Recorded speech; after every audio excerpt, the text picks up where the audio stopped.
Let's talk about this question. So we have to find the average rate of change of each function and this particular interval in terms of a BRH in simplified form. So the average rate of change about 1 to b is nothing but f of b minus f of 1 over b minus 1.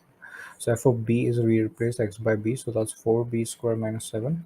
And f of 1 we replace x by 1, so that's 4 minus 7 over b minus 1. So that's coming as 4b square minus 7. And let's open up the parentheses. We have minus 4 plus 7 over b minus 1. So these two are cancelled and we are left with 4 is taken out and we are left with b square minus 1. 4 times b square minus 1 over b minus 1.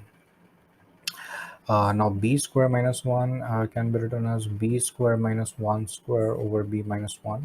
So if you notice carefully, this is the difference of perfect square, and the difference of perfect square, there's an identity that's equal to, generally we write it as x square minus y square is equal to x plus y times x minus y. So this is now coming as 4 times b plus 1 times b minus 1 over b minus 1.